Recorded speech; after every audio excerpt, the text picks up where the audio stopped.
మనము గురుముఖాంతరముగా వినాల, క్యాసెట్లో విని కాదు, మరొక చోట విని కాదు, ప్రత్యక్షంగా వారు ఉపదేశించిన ఆ అంశాన్ని మనము ధరించి తలలో అలాగే పెట్టుకున్నట్టయితే అది జన్మ జన్మలకు ఉపయోగపడుతుంది. ఇది ఈ లోకంలో మనకు దీనివల్ల ఫలితం లేకపోవచ్చు, పరలోకములో దీని ప్రయోజనం ఉంది.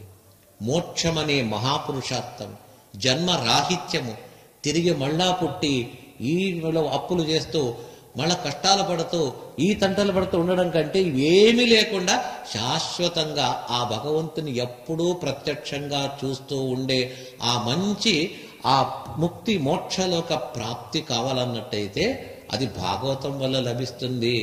కాబట్టి భాగవత ప్రయోజనం ఏమైనట్టయితే మోక్షం అనే మహాప్రయోజనమే ఇందులో ఉంది. కాబట్టి దీన్ని మనం వినాలా. అందుకే వినడానికి అర్హత, ఎలిజిబిలిటీ ఉందా లేదా, ఎంట్రన్స్ టెస్ట్ దీనికి పెడతారు. ఏమది? 2 లక్షణాలు ఉన్నవానికి మాత్రమే భాగవతం వినాల. అంటే అందరూ వింటారు, ఫలించేది మాత్రము ఈ ఇద్దరికి. ఎవరు? ఈ 2 లక్షణాలు ఉన్నటువంటి వ్యక్తికి మాత్రం. ఎవరు వారు అంటే ప్రోజ్జిత కయితవః నిర్మత్సరాణం సతా.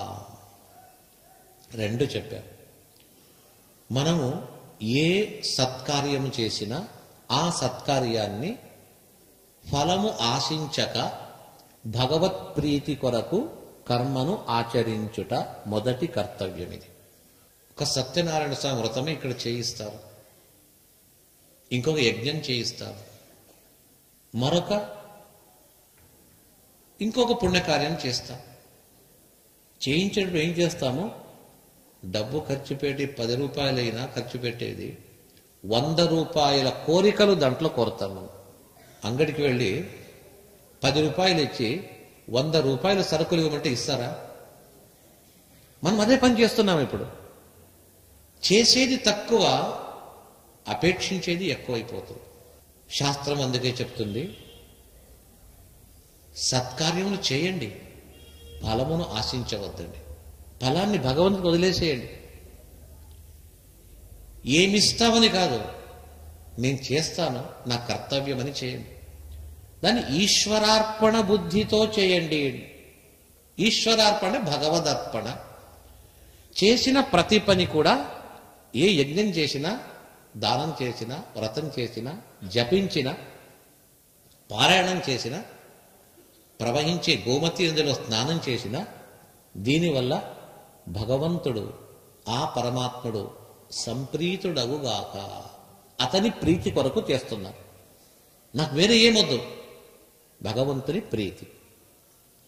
ఏ విధమైనటువంటి కోరిక లేకుండా సత్కర్మలను చేస్తాడు కదా, ఆ వ్యక్తిని భగవంతుడు గుర్తుంచుకుంటాడు. వీరు ఇంత పారాయణము, ఇంత జపము, యజ్ఞము, పూజ చేస్తున్నాడు, దేని కొరకు? మనము చేయిస్తాం. ఏమంటే, ఇల్లు కడుతున్నానండి, 2 ఏళ్ళయింది, లోన్ తెచ్చాను, ఇంట్రెస్ట్ కడుతున్నాను, ఇల్లు కంప్లీట్ కాలేదు, దాని కొరకు ఒక గొప్ప యజ్ఞం చేస్తున్నాను. ఇదొక్కటే కాదు, ఇంకా రేపు వేరేది, ఇంకొక రోజు ఇంకొకటి, ఇలాగ ఒక్కొక్క పనికి ముడిపెట్టి ఒక్కొక్క యజ్ఞము, ఇంకొక ఏదో ఒక పూజ కార్యక్రమం చేస్తూ పోతాం. దానికి అంతెక్కడ? ఒక పని చేయడము, సత్కర్మ చేయడము, ఫలితాన్ని పొందడం, ఇట్లే చేస్తూ పోతుంటే దేవుడు చూస్తాడు. వీడు చేసిన పూజ, ఇవన్నీ కార్యక్రమాలు నా కొరకు కాదు, వాని కొరకు చేసుకుంటున్నాడు. అంటే మనకు దేవుడు వద్దు, అతని నుంచి వచ్చే ఫలితం కావాలి. అయితే మహానుభావులు, యోగులు, పుణ్యవంతులు ఏం చేస్తారు? దేవుని వాళ్ళు ఉపాసనని గావిస్తారు. వశిష్ఠాది ప్రముఖులు, మహనీయులు నిత్య కర్మానుష్ఠానం చేస్తారు. వారు ఏది అడగరు, చేసేది నా కర్తవ్యం అని చేస్తారు. వాళ్ళు ఒకటే అడిగేది, స్వామి నాకేమీ వద్దు, నాకు కావాల్సింది నీవే కావాలి, నీ నుంచి వచ్చే ఫలితం నాకొద్దు, నీవిచ్చే వరములొద్దు, నీవు నాకు కావాలి. నేరుగా భగవంతుణ్ణి మాత్రమే అపేక్షించి చేసే సత్కర్మలు, ఇది భగవదర్పణ బుద్ధితో చేసే సత్కర్మలు. ఇలాంటి సత్కర్మ చేసేవాడు భగవంతునికి అత్యంత ప్రియుడు. కోరికలతో చేసేవాడు ఎప్పుడూ కూడా భగవంతునికి ప్రీతి పాత్రుడు కాదు. ఒక శ్రీమంతుడు, ధనవంతుడు, ఒక అధికారి దగ్గర ఎప్పుడు పనులు చేస్తుంటాడు. చాలా బాగా అతడు నిలబడితే కాళ్ళు కడగడము, కూర్చుంటే అతనికి విసనకర వేయడము, వీచడం. ఎందుకు చేస్తాడంటే ఏదో 10 రూపాయలు ఇస్తాడు అని చెప్పేది. సరే, ఇంత కష్టపడినాడు, ఇప్పుడు డబ్బు కూడా ఆశపడినాడు, అతడేమో చేసి ఇచ్చి పంపిస్తాడు. అయితే ఒక వ్యక్తి అతన్ని నిలబెట్టినా కూర్చున్నా ఎప్పుడు కనిపెట్టి సేవ చేస్తూ ఏది అపేక్షించకుండా ఉంటే చూస్తాడు. ఇంత నన్ను సేవించాడు, ఏ అపేక్ష లేదు, వీనికి ఏమైనా చేయాలని అడగకున్నా ఆ అధికారి ఏం చేస్తాడు, ఇతనికి శాశ్వతంగా ఏదో ఒకటి ఈ జీవనంలో చేయాలని చేసి పెడతాడు. మనుష్యులే ఇట్లా చేస్తే ఇక భగవంతుడు ఏం చేయాలి? వీరు నేనిచ్చే ఫలములను అపేక్షిస్తున్నారు కాబట్టి ఈ ఫలములు ఇచ్చి నాకు వారికి సంబంధం లేకుండా చేస్తామని మనకు భగవంతునికి కనెక్షన్ లేదు. ఇంకా మనకు భగవంతునికి సంబంధం ఉండాలా.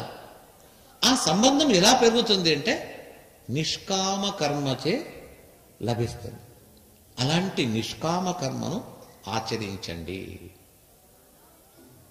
ఇది ఒక లక్షణం చెప్పాం.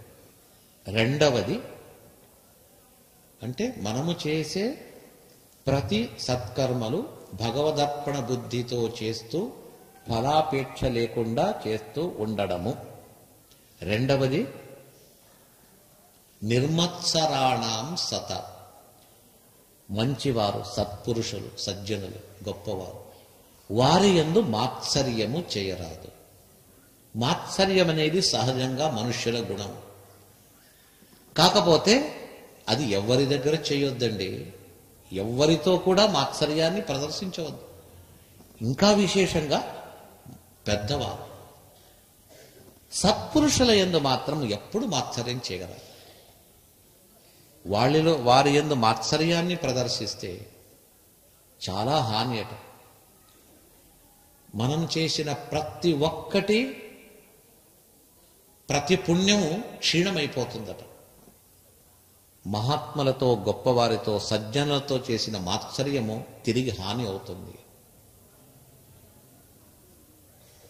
గాంధారి పాత్ర ఒకసారి పరిశీలిస్తే, కుంతి గాంధారి ఒక ఇంటి కోడళ్ళు. కుంతి పాండురాజుతో అరణ్యవాసానికి వెళ్ళిపోయారు. ఎప్పుడు రాజ్యాన్ని ధృతరాష్ట్రునికి సమర్పించి పాండురాజు అరణ్యానికి వెళ్ళిపోతాడు. మాద్రి కుంతులతో ఉంటాడు. కొంతకాలం అయింది. వారికి ఇక శాపముంది. పాండురాజుచే తన పత్నుల యందు సంతానం కలగరాదు, కలిగితే మరణం సంభవిస్తుంది. ఇక సంతానం లేకుండా వంశం ఎలాగే అభివృద్ధి కావాలి? కుంతీదేవి దగ్గర దుర్వాస మహర్షి ఇచ్చిన మంత్ర ప్రభావం చేత ఏ దేవతను పిలిచినా ఆ దేవత వచ్చి అనుగ్రహిస్తాడు. అయితే పిలువు అని చెప్పేసి పాండురాజు చెప్పగా కుంతి తన మంత్రం చేత దేవతలను ఆహ్వానం చేస్తుంది. ఆ దేవతలు వచ్చేసి ఆమెను ఆశీర్వదించి తలపై చేయి పెట్టి నీ ఇష్టార్థములు సిద్ధి అవుతుంది అని చెప్పడం మాత్రము చేత సంతానోత్పత్తి. వెంటనే యమధర్మరాజు వచ్చాడు. అమ్మా సుఖీభవ అని చెప్పేసి ఒక తండ్రి, ఒక గురువు ఎలాగ ఆ విధంగా ఆశీర్వదించడం మాత్రము చేతనే తానే ఒక రూపముతో వెళ్ళి ఆమెకు కుమారుడుగా రావడం. ఇలాగా కుంతికి సంతానం కలిగింది అనే వార్త గాంధారికి తెలుస్తుంది. గాంధారి ఎప్పుడో గర్భధారణ చేసింది, గర్భవతిగా ఉంది. ఎంతకాలమైనా ప్రసవకాలం వచ్చినా ప్రసవం కలగలేదట. కుంతికి కలిగింది అని విన్న తక్షణమే, అందులో దేవతల అనుగ్రహం వల్ల కలిగింది అంటే చాలా ఈర్ష్యచే, ద్వేషము చేత తన యొక్క గర్భాన్ని తానే ఒక రాయి తీసుకొని కొట్టుకున్నదట. ఆ గర్భం స్రావమై కింద పడిపోతుంది. అది మహాభారతంలో కథ. ఆ తర్వాత వ్యాస భగవానుడు వచ్చి ఇది తీసి పెట్టండి అని చెప్పేసి గర్భపాతమైన తర్వాత కూడా వ్యాస భగవానుల కృపచే మళ్ళీ బతికి వచ్చారనుకోండి. ఫలితం ఏమైంది? మహాత్ములైనటువంటి సాక్షాత్ వాయునందనుడు, సాక్షాత్ యమధర్మరాజు, సాక్షాత్ దేవేంద్రుడు వంటి సాత్విక శిరోమణుల యొక్క జన్మ కలిగితే వారిపైన అసూయ ద్వేష చేత తన గర్భాన్ని తాను కొట్టుకొని పుట్టిన కుమారులు ఎలాంటి వారు? ఒక్కడైనా మిగిలినాడా? ఎవ్వరు లేరు. అందుకే శాస్త్రకారులు అక్కడ చెప్తారు, మహానుభావులతో ఈర్ష్య ద్వేషము చేత వారిని ఈ విధంగా చేస్తే వారే నష్టపోతారనడానికి గాంధారి పాత్రనే దీనికి నిదర్శనం. ప్రస్తుతం ఇక్కడ భాగవతములు ఏం చెప్తున్నారు? ఈ రెండు లక్షణాలు. మహాత్ములు సజ్జనుల యందు మాత్సర్యము చేయకండి. మీరు చేసే ప్రతి సత్కర్మ భగవదర్పణ బుద్ధితో నిష్కామంగా కోరికలు లేక చేయండి. ఈ లక్షణం ఉన్నవాడు భాగవతము వింటే వెంటనే ఫలిస్తుంది. ఇది చెప్పడం. మిగతా వారు వినొద్దండని కాదు, ఈ రోజులు ఎవరైనా ఎక్కడైనా వింటారు. కాకపోతే ఇది ఉన్నటువంటి వ్యక్తికి మాత్రము సత్ఫలితము కలుగుతుంది. అయితే ఇక్కడ ఏ విషయం చెప్పారు అంటే, ధర్మ ప్రోజ్జిత కైతవోత్ర పరమః. ఇక్కడ చెప్పింది ఇంతే, ధర్మమే చెప్పబడ్డది. భాగవతము ఒక కొత్త బాట నిర్మించింది, దారి నిర్మించింది. ఎవరైనా ఈ దారిలో వస్తే రండి, అందరం ప్రయాణిస్తాం. మనం ఒక ఊరు నుంచి ఒక ఊరికి వెళ్ళడానికి రోడ్డు ఎక్కడ బాగుంది అని అడుగుతాం. హైవే ఉందా, 4 లైన్సా 6 లైన్సా అని అడుగుతాం. సింగిల్ రోడ్ అంటే వద్దండి, హైవేలో వెళతామంట. మన సంసార జీవనము కూడా మనం ఎక్కడెక్కడో వెళుతున్నాం. వ్యాస భగవానులు నిర్మించారు, అరే హైవే నిర్మించానయ్యా, ఇది 6 వే కాదయ్యా, ఇది 100 వే. ఇది ఒక్కసారి 100 మంది 1,00,000 మంది రండి, ఈ రోడ్లో ఒకసారి ప్రయాణిస్తాం. రమ్మని పిలిచినా పోవటం లేదు. ఎక్కడ పోతున్నాము? గుంతలతో కూడినటువంటి ఎగుడుండే రోడ్లో ప్రయాణం చేస్తున్నాం. ఆ కష్టయుక్తమైన దారిలో వెళ్ళొద్దండి, నేను ఒక వేరే దారి నిర్మించాను. ఆ దారి ఏది అంటే ధర్మం అనే దారి. ధర్మ ప్రోజ్జిత కైతవోత్ర పరమః నిర్మత్సరాణం సతాం. ధర్మం అనే ఒక సిమెంటుతో తారతో డాంబరతో చేసిన రోడ్డు కాదు, ఇది ధర్మముచే నిర్మింపబడిన రోడ్డు. ఇది ధర్మ మార్గం. ఈ మార్గములు ఎవరు వస్తారు? రండి, నేను పిలుచుకెళ్తాను. అర్థకామములు అడగొద్దండి. పురుషార్థములు కొరకు ఇది అది కావాలని కోరికలు లేనటువంటి వారు మాత్రమే రండి, ఇక్కడ ఫలిస్తుంది. ఏమొస్తుందండి ఇక్కడ వెళితే అంటే, ధర్మం అనే మార్గంలో వెళితే మీకు మోక్షం వస్తుంది. ధర్మం వదిలితే అర్థకామములు వస్తుంది. అయితే మళ్ళా మిమ్మల్ని చుట్టుకుంటుంది. అది చుట్టి ఒక సరోవరము నీళ్లలో ఏదైనా కింది నుంచి తీగలు ఉంటుంది, ఈ కమల పత్రములను పెడుంటు కదా, ఆ తీగలు కాళ్లకు చుట్టుకుంటే బయటికి రాలేడు, లోపలే వెళ్ళిపోతాడు. అలాగే ఈ సంసార సముద్రములో అర్థకామములు మమ్మల్ని చుట్టేసి లోపల తీసుకెళ్తుంది, కానీ పైకి తీసుకోరాదు. మమ్మల్ని దాటించేది ఒకే ఒకటి, ఏదది అంటే ధర్మము. ఆ ధర్మం అనే విషయము, ధర్మం ఎలాగుంటుంది, ధర్మస్వరూపమేమి, ఆ ధర్మాత్మలు ఎవరు, ఎవరెవరు ఏ ధర్మాత్మలు ఏ విధంగా ఈ మార్గంలో వెళ్ళి వారు అవతలి ఒడ్డుకు చేరుకున్నారు అనే విషయము చెప్పబడింది ఈ గ్రంథములో. కాబట్టి ఈ భాగవతాన్ని శ్రవణం చేయండి. ఈ మార్గంలో వెళ్ళిన వానికి లభించే ఫలితమేమి అంటే పునరావృత్తి రహితమైన, తిరిగి రానటువంటి స్థానానికి వెళతారు అని భాగవతం యొక్క ప్రశంస వైశిష్ట్యాన్ని ఈ పురాణం ఇక్కడ ప్రారంభంలో చెప్తూ తర్వాత అంటున్నారు, వ్యాస భగవానులు నిర్మించారు వాస్తవమే, రచించి పెట్టారు. ఎప్పుడో వ్యాసులు 5500 5600 సంవత్సరముల క్రితం, ఒక 6000 సంవత్సరముల క్రితం ఎప్పుడో రచించారు వ్యాస భగవాను.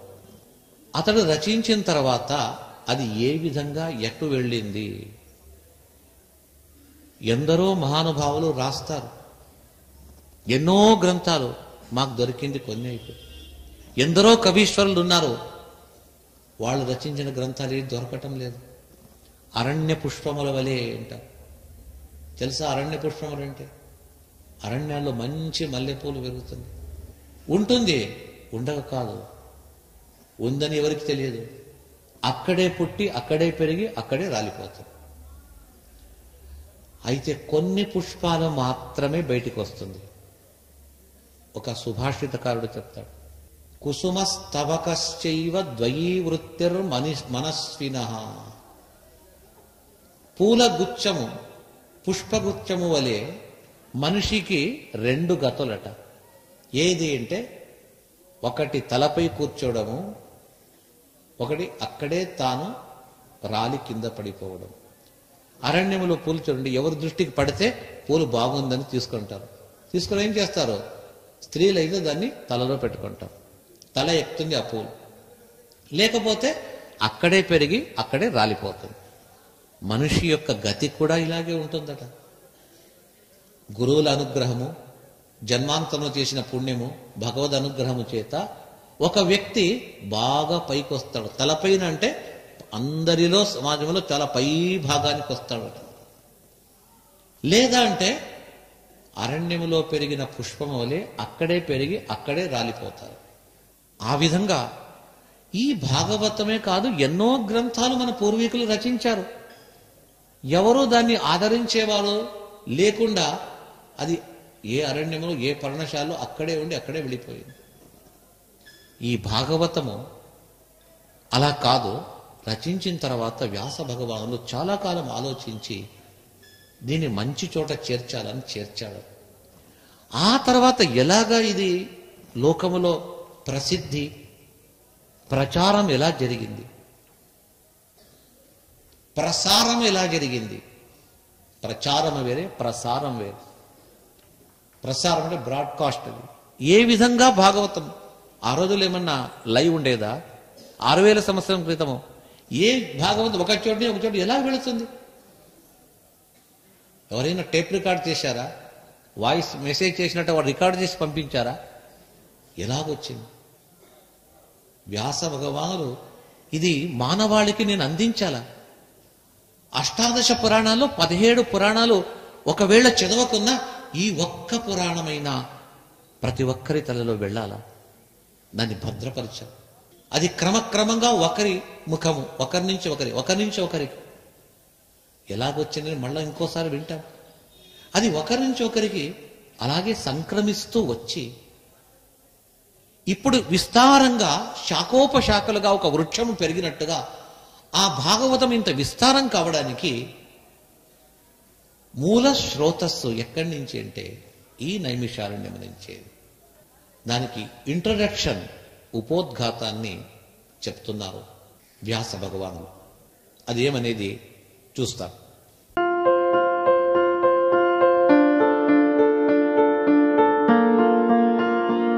సంస్కృతి, సంప్రదాయం, ప్రేమ, ఆప్యాయత, రాజసం ఉట్టిపడే వేడుకలకు అనువైన ప్రదేశం ఎంఎల్ఎన్ కన్వెన్షన్ హాల్. కని విని ఎరుగని రీతిలో జరిగే మీ ఇంటి కళ్యాణ వైభోగానికి అందమైన కళ్యాణ వేదిక MLN convention hall. MLN convention hall ప్రత్యేకతలు: సువిశాలమైన wedding halls, centralise AC, banquet hall మరియు విశాలమైన డైనింగ్ హాల్, వధువరుల కోసం ప్రత్యేక ఏసీ మరియు నాన్ ఏసీ గదులు, నక్షత్రాల వెలుగులో పచ్చని పచ్చికపై పార్టీల కోసం అనువైన గార్డెన్. ఎంఎల్ఎన్ కన్వెన్షన్ లో సీసీటీవీ పర్యవేక్షణతో పూర్తి భద్రత. ఎక్స్పీరియన్స్ అండ్ ప్రొఫెషనల్ వర్కర్స్ గల అన్నపూర్ణ గ్రూప్ వారి సేవలు. 2000 వాహనాలు పార్కు చేసేందుకు సువిశాల పార్కింగ్ సౌకర్యం. మీ ఇంట జరిగే అన్ని శుభకార్యాలకు, పెళ్లి, reception, engagement, birthdays, get together, corporate events, ఏ ఇతర శుభకార్యాలకైనా అందమైన వేదిక ఎంఎల్ఎన్ కన్వెన్షన్ హాల్. బుకింగ్ కోసం సంప్రదించండి 7550438888 మరియు 7550428888. మా అడ్రస్ చీర్యాల లక్ష్మీ నరసింహస్వామి దేవాలయం ప్రక్కన, near outer ring road, Keesara junction, Cheeryal గ్రామం, మేడ్చల్ జిల్లా.